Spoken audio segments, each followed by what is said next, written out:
તમે એવું કહો ને કે હું જીએસટી ઇન્સ્પેક્ટર છું તો સસરાય તમારાથી બીક, અને ગુજરાતના સસરા તો ખાસ, કારણ કે આપણે બધાયને જરા ગ્રે હોય ને, હું બ્લેક વ્હાઇટ નથી કહેતો. અને પછી એકચ્યુઅલી જ્યારે એક્ઝામ દેવાનો વારો આવે ને ત્યારે ઘણા ઠરી ગયા હોય, અને ઘણા એકાદી એક્ઝામમાં નિષ્ફળતા મળે અને ઠરી જાય. એવું તમારી સાથે કોઈ સાથે થતું હોય તો આજનો આ ઇન્ટરવ્યુ ખાસ જોજો. દર વખતે કરણ પ્રિલિમ્સ પાસ કરે અને મેઇન્સ માટે મારે લાંબી ચર્ચા ફોન ઉપર થાય. એટલે જો તમારો સ્ટ્રોંગ સૂટ છે કોઈ સબ્જેક્ટ, હવે એમાંથી ક્વેશ્ચન જ 10 પડ્યા, યસ, તો પછી હવે એ ઓપ્શન જતો રહ્યો છે કે આપણે 3 સબ્જેક્ટ કે 4 સબ્જેક્ટના બેઝ ઉપર. અત્યારે કદાચ પ્રિલિમ્સમાં એ વસ્તુ મીઠી લાગશે કે 4 સબ્જેક્ટના ઓછા કરવા પડશે સબ્જેક્ટ, પણ મેઇન્સ નહીં મૂકે તમે. એકચ્યુઅલી મારું ઇન્ટરવ્યુમાં પરફોર્મન્સ બહુ જ સરસ રહ્યું ને ત્યારે લગભગ હાઈએસ્ટ 65 સમથિંગ હાઈએસ્ટ માર્ક્સ હતા અને હું 60 માર્ક્સ સ્કોર કરી શક્યો હતો એ ઇન્ટરવ્યુમાં. આ વસ્તુ ખાસ કહીશું, ગુજરાતી મીડિયમના વિદ્યાર્થીઓમાં મેં જોયું છે કે જે લેખનની કલા હોય છે ને ઇંગ્લિશ મીડિયમ વાળામાં નથી હોત. કરણનું સ્કૂલિંગ ગ્રામ્ય સ્તરે થયું છે. ક્યાં થયું છે? કુરડા સાંગાણી ગામ છે. ઘણું રાજકોટનું એક બહુ નાનકડું ગામ છે. એટલે હું છે ને પૃષ્ઠભૂમિ ઘણી વખત એટલે જાગૃત કરું. કોઈ વિદ્યાર્થી હોય ગામડાના હોય કે પછી આપણે સૌરાષ્ટ્રના લોકોને થોડોક ઇન્ફિરિયોરિટી કોમ્પ્લેક્સ છે કે અમે પાછળ રહી જઈએ, એવું કાંઈ નથી મિત્રો. તમારી અંદર કેટલું છે માત્ર એના ઉપર રાખે છે. એટલે એકવાર પ્રિલિમ ક્લિયર કરી લો પછી ઈઝી થઈ જાય ને પ્રિલિમ પાસ કરી. તમારી પાસે એક સર્ટેન વે આવી જાય. રાઈટ સર મહેનત હોય છે ને, આજે નહીં તો કાલે થવાય છે, એ હકીકત છે. અને ઘણીવાર એવું થાય કે કદાચ તમે મહેનત કરી જ હોય પણ એ દિવસ તમારો ન હોય. યસ, તો એ દિવસ તમારો ન હોય એમાં આપણે કે કોઈ વ્યક્તિ કંઈ ના કરી શકે, એમાં હતોત્સાહિત થયા વગર નેક્સ્ટ એક્ઝામમાં મૂવ ઓન કરી જવાનું, એનાથી બેસ્ટ કોઈ રસ્તો નથી. ડેફિનેટ. નેક્સ્ટ આગળ તમારો શું પ્લાન છે હવે એસટીએ બન્યા પછી? સિસ્ટમમાં જઈ અને આપણું બેસ્ટ આપી શકીએ આપણી સાઈડથી, જે બસ એની કોશિશ રહેશે. એટલે હજી ક્લાસ 1 થવાનું ડ્રીમ છે સર. શરૂઆત થાય ત્યારથી જ મેઇન્સ ઉપર ફોકસ રાખવું જરૂરી છે સર ડેફિનેટલી. અને એનાથી પ્રિલિમ્સ ઈઝી લાગે. પ્રિલિમ્સ બહુ ઈઝી થઈ જશે, કારણ કે તમે ક્યારેય પણ જીપીએસસી યુપીએસસી જેવી એક્ઝામમાં જાઓ ઇન્ટરવ્યૂ માટે અને તમને એક પ્રશ્ન પૂછે ઇન્ટરવ્યુઅર કે describe your self in one word, અને ઘણી વખત આપણે વિચારવું પડે કે મારી જાતને એક શબ્દમાં હું કઈ રીતે વર્ણવી શકું. તો મારી સાથે જે મારા વિદ્યાર્થી મિત્ર ઊભા છે એમના વિશે તમે મને પૂછો કે એક શબ્દમાં કરણ ગણાત્રાને ડિસ્ક્રાઇબ કરો તો હું કહીશ સાતત્ય, પર્ઝિવરન્સ. અને જે મહેનતથી જે ફળ મળે, તમે જો રાહ જોવાની, તમારામાં ધીરજ રાખવાની થોડી કેપેસિટી હોય, પ્લસ એની એ આગ તમારી કન્ટિન્યુ રહેવી જોઈએ. અને મેં જ્યારે યુપીએસસીની પ્રિપરેશન શરૂ કરી ત્યારે એક મેં સલાહ મારા સિનિયર્સની સાંભળેલી કે યુપીએસસી છે ને એ મેરેથોન છે, સ્પ્રિન્ટ નથી.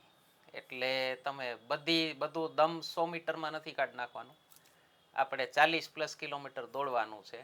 એટલે એ સ્ટેમિના તમારે બચાવીને રાખવાની છે, જાળવી રાખવાની છે. એ જુસ્સો તમારો ઠંડો ન થવો જોઈએ. આપણે એક કહેવત છે ગુજરાતીમાં, આરંભે શુરા. આરંભ કરો ને ત્યારે તો બધા શૂરવીર હોય, તાકાત હોય ત્યારે.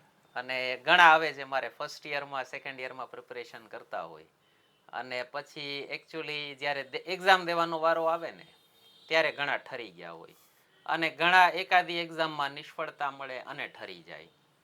તો એવું તમારી સાથે કોઈ સાથે થતું હોય તો આજનો આ ઇન્ટરવ્યૂ ખાસ જોજો. મારી સાથે મારા એક બહુ અંગત વિદ્યાર્થી પ્લસ મિત્ર એવા કેટેગરીના છે, કરણ ગણાત્રા નામ છે, અને સરસ મજાનું એસટીઆઈમાં સિલેક્શન મેળવ્યું છે, અને અમારા કોરોના પહેલાંના સ્ટુડન્ટ છે. અને હું તમને ખાસ 2019ના સ્ટુડન્ટ છે, 2025માં એમનું ફાઇનલ સિલેક્શન થયું. અને વચ્ચે 2 વર્ષ આપણને બધાને ખ્યાલ જ છે કોરોનામાં બધાના ગડબડ થઈ ગયા, એટલે તમે ઓલું કમ્બાઇન્ડ આખું ન જોતા, પણ એટલીસ્ટ મારી નજર સામે મેં જોયેલી 4 વર્ષની મહેનત તો મેં જોયેલી છે. દર વખતે કરણ પ્રિલિમ્સ પાસ કરે અને મેઇન્સ માટે મારે લાંબી ચર્ચા ફોન ઉપર થાય, અને હું જે વિદ્યાર્થીની આમ કાગડોળે રાહ જોતો હતો કે જલ્દી મને સારા સમાચાર આપે, તો આજે ફાઇનલી આવી ગયા છે. કરણ, તમારું એક જરાક બ્રીફમાં તમારું ઇન્ટ્રોડક્શન આપી દો સ્ટુડન્ટ્સને. મિત્રો, મારું નામ કરણ ગણાત્રા છે. હાલ 28 નંબરની જીપીએસસીની જે સ્ટેટ ટેક્સ ઇન્સ્પેક્ટરની ભરતી હતી તેમાં હું 22માં રેન્ક સાથે હાલ ઉત્તીર્ણ થયો છું. આ જર્ની સામાન્ય રીતે મારી 4 વર્ષ લાંબી રહી છે, જેમાં જીપીએસસીની ક્લાસ 1-2ની 4 મેઇન્સ, જેમાંથી 2 ઇન્ટરવ્યૂ, હાલ 47 નંબરની આપણી જે ભરતી ચાલી રહી છે તેમાં પણ ઇન્ટરવ્યૂ માટે ક્વોલિફાઈડ છીએ. 240 નંબરની જીપીએસસીની ક્લાસ 1 ટુ મેન્સ લખેલી છે અને હજી એ જર્ની કન્ટિન્યુ છે મારી. અચ્છા, તમે કરણ કુલ જીપીએસસી ની પ્રિલિમ્સ કેટલી આપી હશે? સર 8 થી 10 જેવી. અચ્છા, અને મારા ખ્યાલથી તમારી એક ફર્સ્ટ ક્લાસ 1 ની પ્રિલિમ પાસ નથી થઈ? હા, નથી થઈ. પછી તો બધી સળંગ પાસ થઈ જાય? સર ડીવાયએસઓ ની જે પ્રિલિમ્સ હતી એ મારી ક્વોલિફાઈ નથી થઈ. એના સિવાયની બધી જ ક્વોલિફાઈડ હતી. એટલે ક્લાસ 1 ની એક આપણે 2021 વાળી પ્રિલિમ્સ, હા, એ એક પાસ નથી થઈ. 21 માર્ચ વાળી. માર્ચ વાળી, પછી 21 ડિસેમ્બર વાળી પાછી પાસ, પછી તો સળંગ એની પ્રિલિમ્સ પાસ જ થાય છે. ક્લાસ 1 ની મેઇન્સ કેટલી આપી તમે? સર આ 30 નંબર, 20 નંબર, 47 ને 240 ચાર મેઇન્સ આપી. અને ઇન્ટરવ્યુ કેટલી વખત આપ્યો? 3 માં છે, ચોથીનું રિઝલ્ટ પેન્ડિંગ છે. એટલે એક ઓલું ટેક્સ્ટ બુક એક્ઝામ્પલ કહેવાય. આપણે ઘણી વખત વિચારીએ ને કે પહેલા એક સ્ટેજ પાસ કરીએ, પછી બીજો પાસ કરીએ, પછી ત્રીજામાં તમને જરાક અટકે તો ફરીથી પાછી તમને શું પેલી એક ઉર્જા આવી જાય. સેમ એક્ઝામ્પલ કરણનું છે. ફર્સ્ટ પ્રિલિમ્સ પાસ ન થઈ, એનાથી જુસ્સો વધ્યો તો કે ઘટ્યો તો? ડેફિનેટલી સર, કારણ કે હોપ મળી હતી. કારણ કે મારી પ્રિપેરેશન ત્યારે જસ્ટ સ્ટાર્ટ થઈ હતી. જાજુ મારું હજી રીડિંગ એટલું હતું નહીં, ડેપ્થ નહોતી મારા રીડિંગમાં.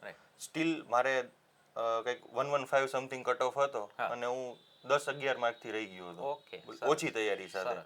સો થોડો આઈડિયા ત્યારથી આવ્યો કે નહીં, આપણામાં કેપેસિટી છે કે હજી જો ઓછી તૈયારી સાથે પણ 10 માર્કથી રહી ગયા છીએ તો મહેનત વધારીશું, ડેપ્થ વધારીશું રીડિંગમાં, તો ચાન્સીસ છે આપણી પાસે ક્લિયર કરવાના. અચ્છા, અને એક મારે તમને એ પૂછવું છે કે પ્રિલિમ્સમાં તમારું કટ ઓફ કેટલું ઓછું હતું? કઈ પ્રિલિમ્સ? કટ ઓફ કરતા તમારા માર્ક્સ કેટલા ઓછા હતા ફર્સ્ટ ટાઈમમાં? 10 થી 12 માર્ક્સ જેવા. ઓકે. મારે એક તમને ખાસ એ પૂછવું છે, વચ્ચે એક જરાક ડાયગ્રેસ કરી નાખું. પહેલો એટેમ્પ્ટ બધા લોકો હલકામાં આપતા હોય છે, ઇફેક્ટ છે? ના સર, નહીં. કોઈ દિવસ એવી માઇન્ડસેટથી જવાનું જ નહીં કે પહેલો અટેમ્પ્ટ છે, હું ફેલ થઈશ તો ચાલીશ. તો કારણ કે એના ચાન્સ વધી જાય ફેલ થવાના. એટલે ના, હું જરાક જુદો પ્રશ્ન પૂછું છું કે ઘણી વખત છોકરાઓ એમ વિચારે કે આ વર્ષે તૈયારી નથી બરાબર, તો આવતા વર્ષે માંડીને તૈયારી કરીને આપીએ, તો એ ક્યારે ભેગું થાય છે? નહીં થાય સર, કારણ કે રીઝન શું છે, જો તમે આ વર્ષે તમારાથી જેટલી તૈયારી થઈ છે, આપણને ફેક્ટ્સ વિશે ખ્યાલ જ હોય છે કે આપણી તૈયારી કેટલી છે. હવે એક્ઝામ નજીક આવી ગઈ છે, ટાઈમ ઓછો હતો, આપણે આપણું બેસ્ટ આપ્યું છે, બટ સ્ટીલ હજી તૈયારી થોડી બાકી છે. તો જેટલી થઈ છે એમાં તો આપણે બેસ્ટ આપવાની ટ્રાય કરીએ તો આપણને એ આઈડિયા આવે કે જો હું આટલું થયું છે, આમાં મેં મારું બેસ્ટ આપ્યું તો હું કેટલો સારો સ્કોર કરી શકું. હવે આટલું બાકી છે, જો એ હું સરખી રીતે કરી લઈશ તો મારી પાસે કેટલા ચાન્સીસ છે હું ક્વોલિફાય કરી શકીશ કે નહીં કરી શકું. એટલે ટૂંકમાં તમે જ્યારથી પ્રિપરેશન સ્ટાર્ટ કરો, ગ્રેજ્યુએશન થઈ ગયું હોય તો એક્ઝામ આપવાની શરૂ કરી દેવાય ને તમારે? Definitely sir. પછી રાહ જોવાનો કોઈ મતલબ નથી. જીપીએસસી તો અટેમ્પ્ટની ગેમ જ નથી. તમારી પાસે અનલિમિટેડ અટેમ્પ્ટ્સ છે ટિલ 35. તો આપવાની શરૂ કરીશું તો આઈડિયા આવશે કે આપણે ક્યાં સ્ટેન્ડ કરીએ છીએ ઓફિશિયલ, બરાબર, અને આપણી પ્રિપેરેશન કેટલી ઘટે છે, રાઈટ, અને કયા લેવલ સુધી આપણે જવાનું છે. મારી સાવ પ્રિપેરેશન નથી 19માં, જસ્ટ એક્ઝામની કોમ્પિટિટિવનેસ ચેક કરવા માટે આપણે આપી હતી. ત્યારે મારે સમથિંગ એ એક્ઝામ એમને જ આપી હતી. મેં કોઈ 2-4 સબ્જેક્ટ જેમ કે મેથ્સ નહીં હતું તો એન્જિનિયરિંગ બેકગ્રાઉન્ડના લીધે મેથ્સ થોડું સારું હતું તો એ રીતે આપી હતી. તો એ એક્ઝામનો કટ ઓફ બી બહુ ઓછો જ હતો. મારે 60 માર્ક જેવા હતા એમાં, એમને આપી હતી. તો ત્યારે એ ખ્યાલ આવ્યો કે ઓકે, આ એક્ઝામની ટફનેસ કેટલી છે, આપણે કયા લેવલ સુધી પહોંચવાનું છે, એમાં ક્વેશ્ચન્સ જે એટમોસ્ફિયરમાં આપણે ફેસ કરીએ તો આપણને આઈડિયા આવ્યો કે ઓકે, એકેય સબ્જેક્ટને આપણે હલકામાં નથી લેવાનો, બધા જ સબ્જેક્ટ કરીને આપણે જવાના છે. હા, એવી સ્ટ્રેટેજી લોકોની હોય છે, ઘણા લોકોની, કે એ લોકોના અમુક સબ્જેક્ટ એટલા સ્ટ્રોંગ હોય છે કે એના બેસિસ ઉપર એ લોકો પ્રિલિમ્સ ક્લિયર કરી જતા હોય છે. તો મારી સ્ટ્રેટેજી સિમ્પલ જ રહી છે કે બધા સબ્જેક્ટ કરવાના છે, એકેય છોડવાનો નથી. અને હવે તો નવી પેટર્નમાં કેટલા ક્વેશ્ચન કયા સબ્જેક્ટના પૂછાશે? ના, એટલે જો તમારો સ્ટ્રોંગ સૂટ છે કોઈ સબ્જેક્ટ, હવે એમાંથી ક્વેશ્ચન જ 10 પડ્યા, તો પછી હવે એ ઓપ્શન જતો રહ્યો છે કે આપણે 3 સબ્જેક્ટ કે 4 સબ્જેક્ટના બેઝ ઉપર પ્રિલિમ્સ ક્લિયર કરી જશું. પ્યોર યુપીએસસી પેટર્ન ઉપર વહી ગઈ છે કે બધું કરવું જ પડશે. ડેફિનેટલી સર, હવે નથી. અને પ્લસ અત્યારે કદાચ પ્રિલિમ્સમાં એ વસ્તુ મીઠી લાગશે કે 4 સબ્જેક્ટના ઓછા કરવા પડશે સબ્જેક્ટ, 4 સબ્જેક્ટના બેઝ ઉપરનું પ્રિલિમ ક્લિયર કરી ગયો, પણ મેઇન્સ નહીં મૂકે તમને. એટલે એ તો હું કાયમ કહું છું મિત્રો કે નોકરી છે ને મેઇન્સ પાસ કરવાથી મળશે. એમસીક્યુ પ્રેક્ટિસથી ખાલી તમને એન્ટ્રી પાસ મળે છે મેઇન્સનો, એમસીક્યુ પ્રેક્ટિસથી જોબ નહીં મળે. અને હવે તો બધી જોબમાં રિટર્ન આવી ગયું છે. ફરજિયાત છે સર, કોમ્પિટિશનનું લેવલ એટલું હાઈ છે કે એ લોકોએ ચેક કરવું જ પડશે. અચ્છા, એટલે તમે ફર્સ્ટ એટલે મારું પહેલી વાત આગળ વધારું. ફર્સ્ટ પ્રિલિમ્સ ન પાસ કરી શક્યા, પછી સેકન્ડમાં સીધી પ્રિલિમ્સ ક્વોલિફાઈડ અને મેઇન્સ આપ્યું, ત્યારે જોશો કેવો વધી ગયો તો એક પ્રિલિમ્સ ક્લિયર કરવાથી. સર એક પ્રિલિમ્સ ક્લિયર કરવાથી એ આઈડિયા આવી ગયો હતો કે આ એક્ઝામ એવી છે કે જે મોકો મળે છે એ લઈ લ્યો, કારણ કે આ ફિલ્ડની અનસર્ટેનિટી એટલી છે કે ગમે એટલા તમે ટોપર્સ છો કે ગમે એટલી ધાડ મારેલી હોય, નેક્સ્ટ ટાઈમ પ્રિલિમ થશે કે નહીં એ તમારી મહેનત જ ડિફાઇન કરશે. એટલે એકવાર પ્રિલિમ ક્લિયર કરી લો પછી ઈઝી થઈ જાય ને પ્રિલિમ પાસ કરી. તમારી પાસે એક સર્ટેન વે આવી જાય. રાઈટ. બટ હું તમને છેલ્લી આ વર્ષની જેટલી પ્રિલિમ્સ છે એમાં મેં મારા ફ્રેન્ડ્સ એવા જોયેલા છે કે જે લોકો પ્રિલિમ્સના ખાન લોકો કહેવાય, કે જે લોકોની પ્રિલિમ્સ ઉપર પકડ એટલી સરસ કે એ લોકો પ્રિલિમ્સ રીડિંગ કર્યા વગર પાસ હોય. રાઈટ. પણ હવેની પેટર્ન એવી છે કે એ લોકોને પણ ટફ પડે છે, નથી થતા pass. Right right right. Unless and until you are working hard constantly તો નથી થતા પાસ. એટલે ટૂંકમાં હવે એક્ઝામ તમને ઓન યોર ટોઝ રાખશે હંમેશા. ડેફિનેટલી સર, તમે જોબ કરો છો કે જે બી કરો છો, બટ તમારે હા જોબ વાળા લોકો ઓફકોર્સ વાત છે કે 8-10 કલાકની પ્રિપેરેશન ના કરી શકતા હોય, પણ જે 3-4 કલાકની પ્રિપેરેશન કરી શકતા હોય ને એટલી એને કરવી જ પડશે જો પ્રિલિમ ક્લિયર કરવી છે. Right right. Okay, first interview તમે ક્યારે આપ્યો? સર મેં મારી ફર્સ્ટ પ્રિલિમ્સ ક્લિયર કરી, એની સાથે જ મેં મારી ફર્સ્ટ મેન્સ પણ ક્લિયર કરી લીધી હતી. ઓકે. અને એની જ સાથે મેં મારું ફર્સ્ટ ઇન્ટરવ્યુ આપ્યું. ખૂબ સરસ. તો એમાં તમારો કેવો એક્સપિરિયન્સ રહ્યો તો ફર્સ્ટ ઇન્ટરવ્યુમાં, એ જ રાખ્યો. મારો ફર્સ્ટ ઇન્ટરવ્યુનો એક્સપિરિયન્સ અમેઝિંગ રહ્યો હતો, કારણ કે લાઈફમાં ફર્સ્ટ વખત ઇન્ટરવ્યુ આવ્યું હોય તો નર્વસનેસ બી હોય, બટ સાથે એક્સાઇટમેન્ટ બી હોય, કારણ કે ખોવા માટે તો કંઈ નથી. ફર્સ્ટ હતું એટલે આપણા માઇન્ડમાં એક ક્લિયરિટી હોય કે ચલો નહીં થાય તો બી ઠીક છે, પણ પાવવા માટે આપણી પાસે ઘણી બધી વસ્તુ હતી કે જો થઈ ગયા તો એવું થશે કે ચલો આપણે ફર્સ્ટ અટેમ્પમાં બધા જ સ્ટેજ ક્લિયર કરીને જોબ મેળવી શકીએ. તો એના કારણે મેં મારી બેસ્ટ પોસિબલ ટ્રાય કરી હતી કે હું ઇન્ટરવ્યુમાં મારું બેસ્ટ આપું, અને એકચ્યુઅલી મારું ઇન્ટરવ્યુમાં પરફોર્મન્સ બહુ જ સરસ રહ્યું હતું આ જ રીઝનથી. કારણ કે હું કોન્ફિડન્સથી ગયો હતો. નર્વસનેસ તો ડેફિનેટલી ફર્સ્ટ ટાઈમ હોય એટલે થોડી ઘણી હોય, પણ આપણે મોક્સ ને એ બધું આવ્યું હોય એના માટે જ આપીએ છીએ પ્રેક્ટિસ, કે થોડો એ એન્વાયરમેન્ટથી આપણે સહજ થઈ જઈએ એ એન્વાયરમેન્ટ સાથે.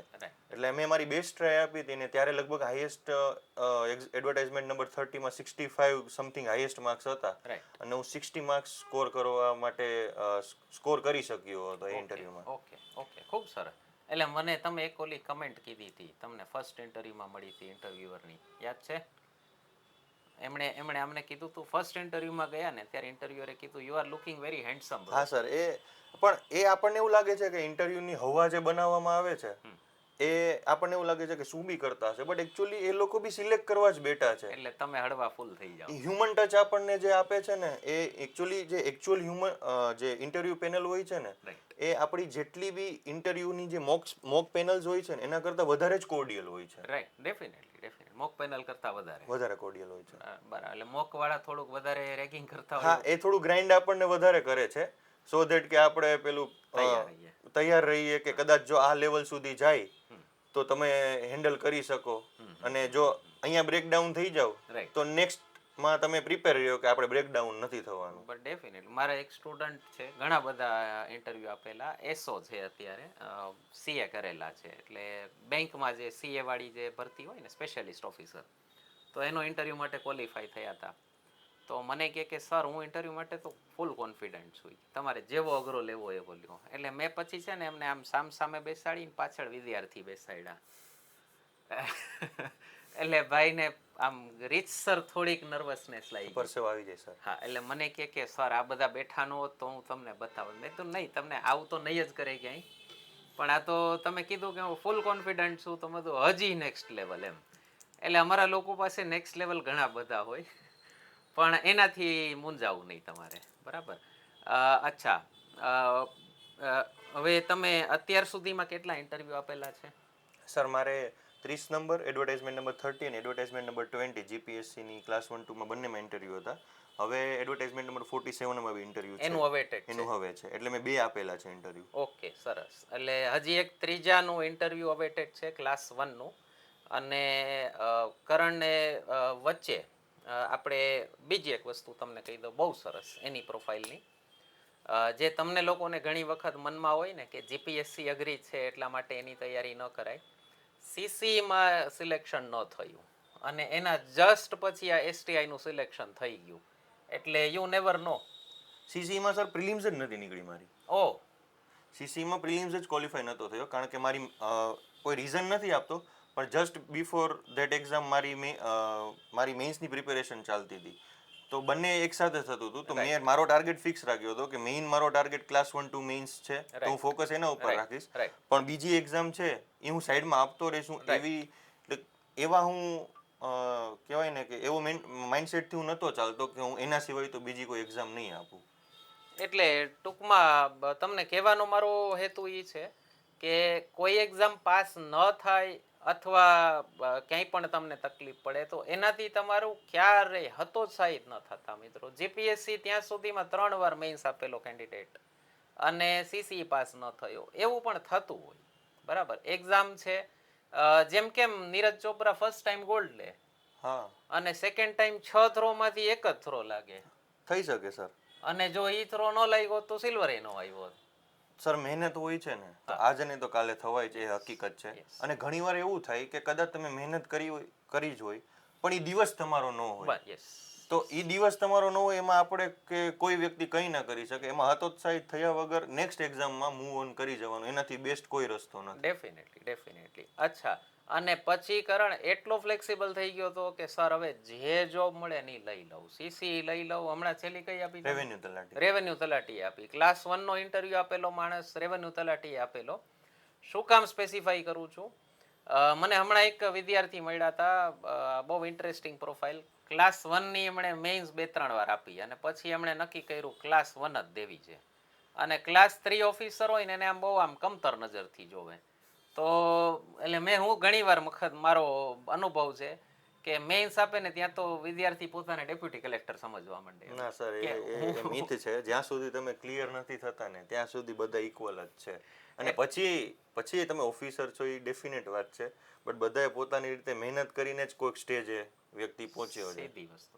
એટલે એ ભાઈ છે ને એને ડિસ્કશનમાં એવી આદત આમ વાતમાં ક્લાસ 3 આમ ક્લાસ 3 તો એમના સર્કલમાં એક ભાઈ ક્લાસ 3 ઓફિસર છે ઓલરેડી તો એનાથી પછી રેવાયું નહીં. ઓલું કેટલી વાર માણસ સહન કરે એમ. તો એકવાર એને કીધું ભાઈ હું છે ને ક્લાસ 3 નોકરી કરું છું તે ક્લાસ 1 ની મેઇન્સ આપી છે. હું તો ઓલરેડી સિસ્ટમનો પાર્ટ છું. એટલે હું પગાર કમાઉં છું.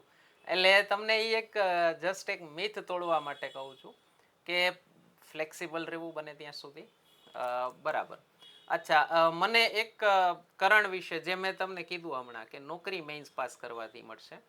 મને કરણ વિશે એક બહુ સરસ વસ્તુ એના વિશે પહેલી વખત મને જ્યારે ફર્સ્ટ એમણે જોઈન કર્યા અને પહેલી વખત જીપીએસસી માટે જોઈન કર્યા હતા અને પછી મેથ્સ એનું સારું હતું પણ મેં સજેસ્ટ કર્યું કે ભાઈ મારો IBPS વાળો કોર્સે કરી લો તો એણે મેથ્સનો કોર્સે અમારો વૈદિક ગણિતનો કર્યો. મને ફર્સ્ટ ડેથી એની એક મને બહુ સરસ વસ્તુ લાગી આર્ટિક્યુલેટ. જે તમારે મેઇન્સ ઇન્ટરવ્યૂ પાસ થવા માટે તમને જોઈએ વાક ચાતુર્ય. તમારી વાત પ્રેઝન્ટ કઈ રીતે કરવી અને એ કળા અલગ છે. લેખિતમાં અલગ છે, મૌખિકમાં અલગ છે. ડેફિનેટલી સર કારણ કે મૌખિકમાં કેવું છે કે તમારા એક્સપ્રેશન્સ તમે કેટલા પ્રેશરમાં છો એ તરત દેખાશે અને જ્યારે લેખિતમાં તો કેવું છે કે કોઈ ક્વેશ્ચન નથી આવડતો તો તમારી પાસે તમે એક્સ્ટ્રા 5 મિનિટ કાઢીને વિચારી શકવાનો ટાઈમ છે. ત્યાં કેવું છે વિચારવાનો ટાઈમ જ નથી જાજો. 5 સેકન્ડનો પોઝ 10 સેકન્ડનો પોઝ. એટલે મને છે ને કરણ વિશે બહુ સરસ વસ્તુ લાગી હતી. બંને વાકચાતુર્ય બહુ સરસ હતા. એનું લખાણ બહુ સુંદર અને મને એક આ વસ્તુ ખાસ કહીશું ગુજરાતી મીડિયમના વિદ્યાર્થીઓમાં મેં જોયું છે કે જે લેખનની કલા હોય છે ને ઇંગ્લિશ મીડિયમ વાળામાં નથી હોતી. હું પોતે ઇંગ્લિશ મીડિયમ સ્ટુડન્ટ રહેલો છું પણ મારા સ્ટુડન્ટ્સનું જ્યારે હું જોઉં ને ઇંગ્લિશ દોસ્ત એવું બચ્ચા જેવું ઇંગ્લિશ લખ્યું હોય કે મારે એ લોકોના ઓલા ફાલતુ વર્ડ્સ કાપવામાં મારો એટલો ટાઈમ જાય કે ભાઈ આ ખોટું લખ્યું છે, આ હું લખવાની જરૂર હતી, આ શું તમે કહેવા માગો છો.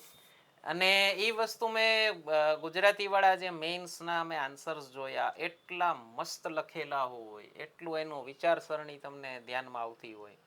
પ્લસ કરણનો પ્લસ પોઈન્ટ એ તો ઇંગ્લિશે ઘણું સારું છે એનું. એટલે આમ તમને ખ્યાલ ન આવે કે કયા મીડિયમમાં ભણેલો છે એટલું સરસ છે બંને ભાષા. તો આ એક વસ્તુ તમે લોકો તૈયારી કરતા હો ત્યારથી હું તમને સજેસ્ટ કરીશ કે બંને ભાષા ઉપર પ્રભુત્વ તમારું બરાબર જાળવીને રાખજો. એ સર એ ઇન્ટરવ્યુમાં બી બહુ કામ આવશે કારણ કે ગુજરાતી એટ ધી એન્ડ બંને ઇંગ્લિશ અને ગુજરાતીમાં ગુજરાતી વધારે સાયન્ટિફિક અને વધારે ટફ લેંગ્વેજ છે. કઈ રીતે કે આપણે જે માઇન્યુટ ડિટેલ્સ લખવામાં ધ્યાન રાખવી પડે એ સેન્સમાં.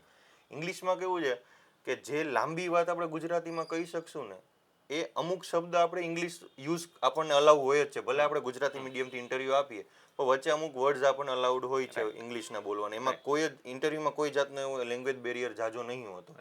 તો આપણે એ સારા વર્ડ્સનો બી યુઝ કરી શકીએ છીએ. તો જો બે લેંગ્વેજમાં તમારી પકડ હોય છે ને તો જાણતા કે અજાણતા એક પોઝિટિવ મેસેજ તો જાય છે કે ભાઈ વ્યક્તિની લેંગ્વેજ ઉપર કમાન્ડ સારી છે, કોમ્યુનિકેશન સ્કિલ સારી છે, જે એક કહેવાય ને કે સિવિલ સર્વન્ટમાં એક ડિમાન્ડ હોય છે એ વસ્તુની કે ભાઈ તમે આજે તમારી ઉપરી છે ફોર એન એક્ઝામ્પલ એ આઈએસ છે, સાઉથથી છે, તો એમનું ઇંગ્લિશ બહુ સારું હશે તો એ ગુજરાતી એમને સમજવામાં ટફ પડશે. તો જો તમારું સારું છે તો તમે કન્વે કરી શકશો. અને તમારે તમારી સમકક્ષના કોઈ હોય કે ક્લાસ 3 ના કોઈ અધિકારી કે જનતા આવી હોય તો જનતા આવી હોય તો જનતાને તમારે ઘણીવાર એવું બી થાય કે દેશી ગુજરાતીમાં સમજાવવું પડે. એની પાસે તમે હાઈ ઇન્ટેલેક્ચ્યુઅલ ઇંગ્લિશ યુઝ કરો તો એ બી ખોટી વસ્તુ છે. ઘણીવાર ઓફેન્ડ થઈ જાય. તો ઓફેન્ડ થઈ જાય અને ડેફિનેટ વાત છે એ ઓફેન્ડ એટલે થવાના છે કે એ તો ગુજરાતમાં જ રહે છે અને આપણને લીધા છે એટલે કારણ કે આપણને બે લેંગ્વેજ આવડે છે. અને ખાસ જનપ્રતિનિધિ આવ્યા હોય, નેતા આવ્યા હોય તો ભૂખા કાઢ નાખે. ડેફિનેટલી સર, એટલે બંને લેંગ્વેજ ઉપર કમાન્ડ રાખવાની જ છે. ગુજરાતી મીડિયમના સ્ટુડન્ટ્સે ઇંગ્લિશનો કોમ્પ્લેક્સ નથી રાખવાનો અને ઇંગ્લિશ મીડિયમના સ્ટુડન્ટ્સે ગુજરાતીનો કોમ્પ્લેક્સ નથી રાખવાનો. અચ્છા, હું આ ભાષા ઉપરથી આવવા એના પર માંગુ છું. કરણનું સ્કૂલિંગ ગ્રામ્ય સ્તરે થયું છે. ક્યાં થયું છે? કોરડા સાંગાણી ગામ છે.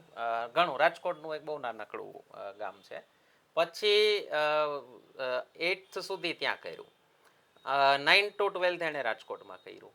અને મિત્રો બીટેક માટે ગુજરાતની સૌથી પ્રતિષ્ઠિત સંસ્થામાં જે કહેવાય નિરમામાંથી એમણે બીઈ કરેલું છે. એટલે એટલી વેરીડ એની પેલી રહેલી છે જર્ની. અને હું માનું છું ત્યાં સુધી આ ભાષા સુધીમાં સ્કૂલનો પણ ઘણો ફાળો રહ્યો હશે. ડેફિનેટલી સર, સ્કૂલ પ્લસ જે સ્કૂલ ટાઈમના ટીચર્સ હતા તો ગ્રામ્ય સ્તરની શાળાઓ હતી પણ ત્યાંના જે ઇંગ્લિશના ટીચર્સ છે, ગુજરાતીના ટીચર્સ છે, એ લોકો ફોકસ્ડ હતા, અમારી લેંગ્વેજને લઈને કન્સર્ન્ડ હતા. તો એક કહેવાય ને કે ગ્રામ્ય સ્તરે હોવા છતાં એ લોકો ધારત તો કદાચ ઓછું ધ્યાન દઈ શકત પણ એ લોકો અમારા ઉપર લેંગ્વેજને સારી કરવામાં પુષ્કળ ધ્યાન આપેલું. તો એના માટે હંમેશા એ લોકોનો આભારી રહીશ. ના, એટલે હું છે ને પૃષ્ઠભૂમિ ઘણી વખત એટલે જાગૃત કરું કે કોઈ વિદ્યાર્થી હોય ગામડાના હોય કે પછી આપણે સૌરાષ્ટ્રના લોકોને થોડોક ઇન્ફિરિયોરિટી કોમ્પ્લેક્સ છે કે અમે પાછળ રહી જઈએ, એવું કાંઈ નથી મિત્રો. તમારી અંદર કેટલું છે માત્ર એના ઉપર રાખે છે. અને ખાસ કરીને જીપીએસસી જેવી એક્ઝામ્સમાં બધાને ચાન્સ મળે છે ને. ડેફિનેટલી સર, ઇક્વલ ચાન્સીસ છે.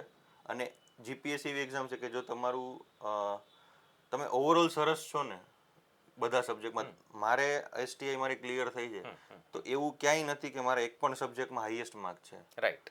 મારા બધા જમાં 50+ સ્કોર છે મારો, Right. Which is one of the balanced score કે મારે એક બી સબ્જેક્ટમાં 51 નીચે માર્ક્સ નથી. બટ ઘણા એવા છે કે જે લોકો અમુક સબ્જેક્ટમાં ટોપ માર્યો છે પણ ઘણાને અમુક સબ્જેક્ટમાં 45, 40 એવા બી માર્ક્સ છે. રાઈટ. તો જો બેલેન્સ રાખ્યું, ભલે હું જેક ઓફ નન છું બટ હું માસ્ટર ઓફ ઓલ છું તો હું ક્લિયર છું. એટલે મારે કરંટ સાથે મેઇન્સ જ્યારે પણ આપે ને ત્યારે મને વિધાઉટ ફેલ કોલ કરતો અને અમારે વાત ચર્ચા ઈ જ થતી અને હું એના દર વખતે માર્ક્સ પૂછું ને એટલે મને જાણીને ખરેખર એ સરસ વાત લાગતી કે ઓવરઓલ બધા પેપર્સમાં એના માર્ક્સ સારા હોય. એટલે અમારે પછી છે ને એવું વિચારવું પડે કે ઓલામાં 5 માર્ક વધે એમ છે. હા, બીજા ગેપ પૂરો કરવાનો છે. ઘણાને મારે એવું કહી શકું હું કે ભાઈ ઓલામાં 20 માર્ક વધે એમ છે, તું એમાં ટ્રાય કર. એટલે એ એકચ્યુઅલી બહુ સારી વસ્તુ કહેવાય. બીજું, હવે હું એના અત્યારના વર્તમાન રિઝલ્ટ પર આવું. મિત્રો ખૂબ સારો રેન્ક કહેવાય, 22મો રેન્ક એસટીઆઈમાં. અને એનાથી એને આવનારી એક્ઝામ્સ માટે પણ હજી ખૂબ એને પ્રોત્સાહન મળશે. અત્યારે તમારું શું છે, ક્યારે છે તમારું જોઈનિંગ લગભગ અંદાજિત? સર અંદાજિત મે મહિનામાં છે.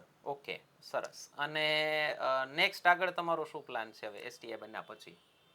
સર અત્યારે તો જો ઇન્ટરવ્યૂ છે એટલે પહેલાં એમના ઉપર ફોકસ કરવું છે કારણ કે એસટીઆઈ એક્ઝામ ખૂબ જ સરસ છે બટ લાઈફ જો ઓપોર્ચ્યુનિટી આપે છે આપણને આગળ વધવાની તો એ આપણે પરસ્યુ કરવું છે. અને એસટીઆઈ બન્યા પછી તો આપણું સિસ્ટમમાં જઈ અને આપણું બેસ્ટ આપી શકીએ આપણી સાઈડથી જે રાઈટ. બસ એની કોશિશ રહેશે એટલે આપણી હજી ક્લાસ 1 થવાનું ડ્રીમ છે સર. છે અને રાખવું જ જોઈએ મિત્રો. હું મારા દરેક વિદ્યાર્થીને કહું છું અલ્ટિમેટ ગોલ ક્લાસ 1 જ રાખવાનું. ન પહોંચી શકો સેકન્ડરી વસ્તુ છે, પણ તમારી સામે એક સક્સેસ સ્ટોરી આપું છું કે અત્યારે સુપર ક્લાસ 3 છે, ઇન્સ્પેક્ટર છે. તમે કલ્પના કરી શકો, હું ઘણીવાર ક્લાસમાં છોકરાઓને કહેતો ગ્રે. પણ થોડુંક ગ્રે તો હોય બધાને. અને તમે જ્યારે કાર્ડ આપો, એ કાર્ડ ઉપર અશોક સ્તંભ હોય અને 3 સિંહ હોય અને પેલા શત્રુઘ્ન સિન્હાનો એક ડાયલોગ છે, ચોથા શેર પીછે ખડા હૈ. તો એનું છે તીસરા બાદશાહ હમ ખુદ હૈ, તો તમારે કહેવાનું ચોથા શેર પીછે ખડા હૈ. તો એ વસ્તુ એ પહોંચી ગયા છતાં તમે અત્યારે કરણ હવે એ સ્ટેજ પર છે કે જીવનમાં એકે બીજી એક્ઝામ પાસ ન કરે તોય ચાલે, બીજી એકેય જોબ ક્યારેય એસ્પાયર નહીં કરે તો પણ ચાલશે, છતાં હજી ક્લાસ 1 માટે આગળ કાર્યરત છે. તો એના માટે ખૂબ ખૂબ અભિનંદન, ખૂબ શુભેચ્છાઓ. અચ્છા કરણ, જે વિદ્યાર્થી નવા જસ્ટ તૈયારી શરૂ કરી હોય, ફર્સ્ટ યરમાં હોય, જસ્ટ ગ્રેજ્યુએશન પૂરું થયું હોય, એ લોકોને શું મેસેજ દેશો? સર એમાં મેસેજ બહુ ક્લિયર છે. આ એક્ઝામ ટેલેન્ટ કરતાં વધારે હાર્ડવર્કની એક્ઝામ છે. રાઈટ. હાર્ડવર્કનો કોઈ સબસ્ટિટ્યૂટ નથી, કરવું જ પડશે રાઈટ. અને કરવાનું જ છે. અને આ એક્ઝામ તમને થોડા સમયમાં જ તમે મહેનત કરવાની જ છે. જો તમે મહેનત કરશો તો તમને આઈડિયા આપી જ દેશે કે તમારે આમાં આગળ વધવાનું છે કે નથી વધવાનું. જો તમે ક્લિયર છો કે તમારે આ ફિલ્ડમાં આગળ વધવાનું છે, તો પછી તમારી જાત ઉપર ટ્રસ્ટ રાખો, થોડો ભગવાન ઉપર ભરોસો રાખો કે તમારી મહેનતને નવાજશે. અને એ રીતે મહેનત કરતા રહો જેથી તમને ફેલિયર્સ બી મળશે. ઘણા લોકોને ફર્સ્ટ ટાઈમમાં બી થઈ જશે. તો ફેલિયર્સ મળે છે તો એમાં ચિંતા કરવાની જરૂર નથી. મેં મારી ફેલિયરમાંથી એ શીખ્યું કે મેં આગળની એક્ઝામમાં શું મેં મિસ્ટેક્સ કરી હતી, એ દૂર કરી, એ રેક્ટિફાય કરી, નેક્સ્ટ એક્ઝામમાં બેટર કરવાની ટ્રાય કરી. એ જ રીતે સમય સાથે સાથે થોડું બેટર થતા ગયા. રાઈટ. અને એટ ધી એન્ડ આપણી લખાણમાં એ શાર્પનેસ આવી અને લખાણ એટલું સરસ થયું કે આપણને સફળતા મળી. બરાબર. તો સફળતા માટેની આ એક્ઝામની સિમ્પલ કી એ જ છે કે you have to work hard, there is no other way. અને કહેવાય ને કે કન્ટિન્યુઅસલી વિથ પર્ઝેવરન્સ અને સતતતા સાથે તમારે આગળ વધતું રહેવાનું છે. બરાબર છે. અચ્છા, જે લોકો એક્ઝામ આપે છે નિરાશા હાથ લાગે છે એમને શું કહેશો? સર નિરાશા હાથ લાગે છે, બટ જો તમે જે રીતે મેં કીધું કે શરૂઆતમાં મેં ટ્રાય કરી હતી, તો મને ખ્યાલ આવ્યો કે મેં જેટલું કર્યું હતું એ પ્રમાણે મેં બેટર પરફોર્મ કર્યું. રાઈટ. તો એ વસ્તુએ મને કોન્ફિડન્સ આપ્યો. તો જેને નિરાશા હાથ લાગી છે એને એટલું જ ચેક કરવાનું છે કે શું મેં બધું કવર કર્યો હતો, શું મેં મારો આખો સિલેબસ કવર કર્યો હતો. રાઈટ. સિલેબસ કવર કર્યો હતો તો એવરી એક્ઝામ તમે ચેક કરી શકશો કે તમે કયા સબ્જેક્ટમાં સારું પરફોર્મ નથી કરી રહ્યા. તો એ આઈડેન્ટિફાય કરો કે ઓકે મારો આ સબ્જેક્ટમાં કન્ટિન્યુઅસલી હું આમાં પરફોર્મ નથી કરતો અથવા નથી કરતી, તો એને બેટર કરો. એ સબ્જેક્ટમાં વધારેના વધારે તમે માર્ક્સ ગેઇન કરવાની ટ્રાય કરો. પ્લસ એક્ઝામની પેટર્ન પકડો કે એક્ઝામ કયા સબ્જેક્ટને વધારે ભાર આપે છે, કયા સબ્જેક્ટમાંથી વધારે ને વધારે ક્વેશ્ચન પડે છે. તો ફોર એન એક્ઝામ્પલ જો સબ્જેક્ટ તમારો સારો છે તો એને વધુ સારો કરો, અને જો એટલો સારો નથી તો કરવો પડશે, એમાં કોઈ ઓપ્શન નથી. જો પાસ થવું છે તો થોડું આઉટ ઓફ બોક્સ જવું પડશે, કમ્ફર્ટ ઝોનમાંથી બહાર નીકળવું પડશે. તો પછી જે સબ્જેક્ટ એક્ઝામ વધારે ડિમાન્ડ કરી રહી છે તો એને આપણે વધારે ને વધારે સારો કરવાનો, અને પ્રિલિમ્સ એ રીતે ક્લિયર થશે. Mains is all about every subject. એક બી સબ્જેક્ટ ઓછો કે વધારે નથી, એમાં બધા જ સબ્જેક્ટ સમાન છે. મેઇન્સ માટે રાઇટિંગ પ્રેક્ટિસ કેટલી જરૂરી છે? સર રાઇટિંગ પ્રેક્ટિસ જ જરૂરી છે. રાઈટ. કેટલી જરૂરી કરતા એ જ જરૂરી છે, કારણ કે રાઇટિંગથી એ આઈડિયા આવશે કે આપણે કઈ સિચ્યુએશનમાં જે અજાણ્યા કોઈ ફોરેન ક્વેશ્ચન્સ આવે તો એને કેવી રીતે હેન્ડલ કરી રહ્યા છીએ, આપણી સ્ટ્રેન્થના ક્વેશ્ચન આવ્યા તો એને કેવી રીતે હેન્ડલ કરી રહ્યા છીએ. પ્લસ એનાથી ઇન્ડિવિજ્યુઅલ સ્ટ્રેટેજી પ્રિપેર થશે કે વ્યક્તિ કયા સબ્જેક્ટમાં અથવા તો કયા પેપરમાં કન્ટિન્યુઅસલી સ્કોર કરી રહ્યા છે, કયા સબ્જેક્ટમાં કન્ટિન્યુઅસલી સ્કોર નથી થતો, કે કયા પેપરમાં ઓવરઓલ ઓછો સ્કોર થાય છે. તો એનાથી આઈડિયા એ આવશે કે કયા પેપરમાં મારે વધારે ઇમ્પ્રૂવ કરવાનું છે, કયા પેપરમાં વધારે ને વધારે લખાણની આવશ્યકતા છે, વેલ્યુ એડિશન કયા સબ્જેક્ટમાં કરવાનું છે, મારે મારા મેન્ટોર પાસેથી કયા સબ્જેક્ટને વધારે ને વધારે ડિસ્કસ કરવાનો છે કે સર આ નથી ખ્યાલ આવી રહ્યો, આ મને ક્રેક કરતા શીખવાડો. બરાબર છે. અચ્છા, એક બીજી મેં ભૂલ કોમન વિદ્યાર્થીઓમાં જોઈ, મેઇન્સના પેપર મગાવે જ નહીં. સર મગાવવા જરૂરી છે, ભલે ખરાબમાં ખરાબ માર્ક્સ કેમ નથી. જરાક એક જેને ન ખબર હોય એમને કહી દઉં, જીપીએસસી તમને તમારી મેઇન્સ એક્ઝામ આપી દો ને, એ પેપર તમને કોપી એની આપે છે.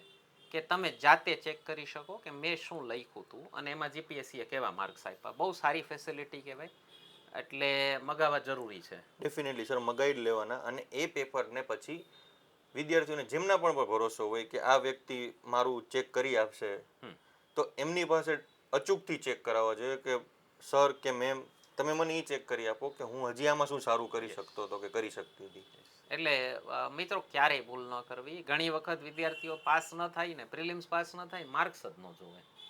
સર મેઇન રીઝન એ જ છે કે લોકો છે ને ફેલિયર એક્સેપ્ટ કરતાથી ડરે છે. એકચ્યુઅલી એક્ઝામ પાસ ફેલ્યોરની છે જ નહીં.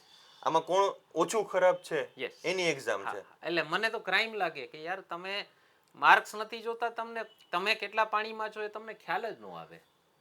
ફેલ કોઈ થતું જ નથી ને. આ તો એ લોકોની લિમિટ છે કે અમારે 5000 લોકો પ્રિલિમમાં ક્લિયર કરવાના છે. રાઈટ. તો શરૂઆતના જે 5000 હશે એ લોકોને અમે લેશું. આમાં ફેલ તો કોઈ થતું જ નથી ને બેસિકલી. તો કે ભાઈ તમે એ 5000 નથી આવ્યા. હા, બરાબર છે, બરાબર. અને તમારે એમાં આવવાનું છે તો નેક્સ્ટ ટાઈમ તમારે આટલી મિસ્ટેક્સ નથી કરવાની. મેં તમને કીધું ને આર્ટિક્યુલેટ, એનું એક ઉદાહરણ આપી દીધું અત્યારે જ કે ફેલિયરને બીજા જુદા શબ્દોમાં વર્ણવવું હોય તો કઈ રીતે વર્ણવી શકાય.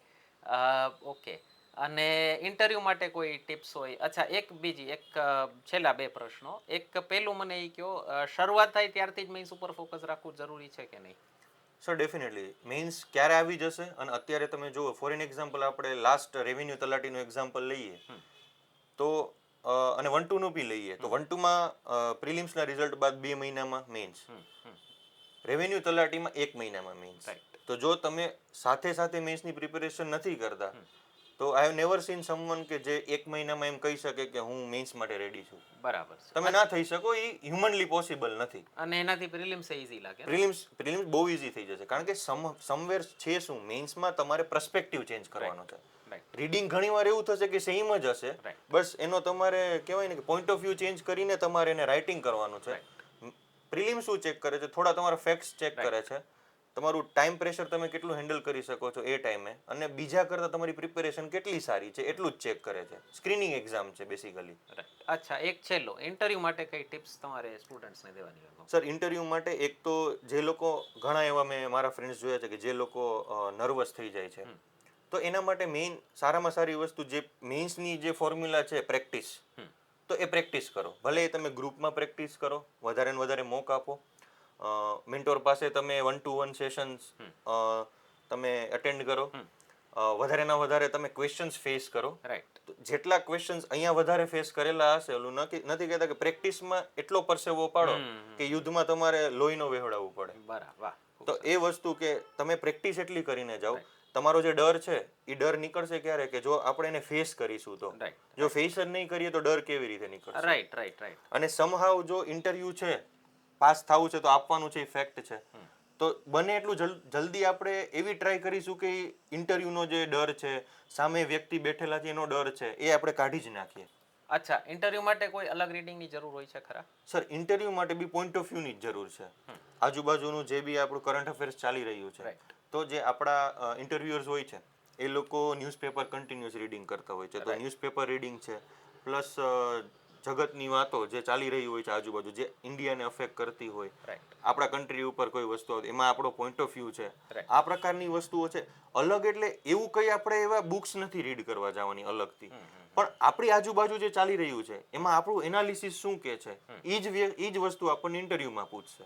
આપણને એમાં મેઇન્સના ક્વેશ્ચન નથી પૂછવાના, પણ ચાલી રહ્યું છે તો એમાં તમારો પોઈન્ટ ઓફ વ્યૂ શું છે, આ વસ્તુ હોવી જોઈએ કે ના હોવી જોઈએ, આ પરિસ્થિતિમાં તમે શું કરશો, આના તમે થોડાક ઇનોવેટિવ સોલ્યુશન્સ આપો. એટલે આવા થોડાક પ્રેક્ટિસ, આ ટાઈપના ક્વેશ્ચનની વધારે ને વધારે પ્રેક્ટિસ, અત્યારે શું ચાલે છે એના વિશે થોડીક પ્રેક્ટિસ કરતા જ રહેવી ને, કરતા રહેવી સર. રાઈટ. બીજા કઈ તમારા તરફથી કઈ એડ કરવા જેવું હોય તો વિદ્યાર્થીઓને કહી દો, ફાઇનલ મેસેજ. મિત્રો, ઘણા બધા ફેલિયર્સ જોયા, બટ એ ફેલિયર્સમાંથી શીખો. તમે જો પાસ નથી થયા તો એ તમને વધારે, એનો મતલબ એવો છે કે તમારી પાસે હજી ઇમ્પ્રૂવ કરવાની ઓપોર્ચ્યુનિટી છે, તો એ ઓપોર્ચ્યુનિટીનો યુઝ કરી વધારે ને વધારે ઇમ્પ્રૂવ કરો. તમારા પેપર્સ મંગાવો, એમાં તમે શું મિસ્ટેક્સ કરી છે એ મિસ્ટેક્સને દૂર કરો અને પાસ થાવ. સિમ્પલ છે, આમાં કોઈ રોકેટ સાયન્સ યુઝ નથી કરતા. બધા એક જ ફોર્મ્યુલા ફોલો કરે છે કે હાર્ડવર્ક કરે છે સતત ને સતત. જે મિસ્ટેક્સ હોય છે, જે પાસ અને કહેવાય ને કે પાસ થઈ ગયું અને થોડા માર્ક્સે રહી ગયોમાં ફરક એટલો જ હોય છે કે વ્યક્તિએ જે જૂની મિસ્ટેક્સ હતી એ રિપીટ નથી કરી અને એમાં ઇમ્પ્રુવમેન્ટ લઈ આવીને એ વ્યક્તિ પાસ થયો છે. જે લોકો સતત ને સતત સેમ મિસ્ટેક કરતા રહે છે એમને વધારે ફેલ્યોરનો સામનો કરવો પડે છે. તો આપણે ફેલ્યોર સાઈડથી પાસ સાઈડ આવવું છે તો આપણે એટલું જ કરવાનું છે કે આપણી જે મિસ્ટેક સતત થઈ રહી છે એ આઈડેન્ટિફાઈ કરો, એને ચેનલાઇઝ કરો અને એને એમાં ઇમ્પ્રૂવ કેવી રીતે થઈ શકે, એ દૂર કઈ રીતે થઈ શકે. એ ફોર્મ્યુલા તમે જીપીએસસીના કોઈ પણ સ્ટેજમાં અપનાવશો તો તમે વધારે ને વધારે બેટર પરફોર્મ કરશો. બસ આ જ સિમ્પલ કી છે સક્સેસ માટે. તો વિદ્યાર્થી મિત્રો, આશા કરું છું તમારામાંથી પણ જલ્દી જ કોઈ અહીંયા આવે પાસ થઈને કરણની જેમ ઇન્ટરવ્યૂ આપવા. અને કરણને આગળની લાઈફ માટે ખૂબ શુભેચ્છા. જલ્દી ક્લાસ 1 ઓફિસર થઈ અને ફરીથી પાછા આવો આ લોકો સામે, એવી અપેક્ષા. ખૂબ ખૂબ જીવનમાં ખૂબ આગળ વધો. ખૂબ શુભેચ્છાઓ. Thank you sir. વિડીયો કેવો લાગ્યો મને કમેન્ટ સેક્શનમાં જરૂર કહેજો. લાઈક, શેર અને સબસ્ક્રાઇબ કરવાનું ભૂલતા નહીં. ધન્યવાદ.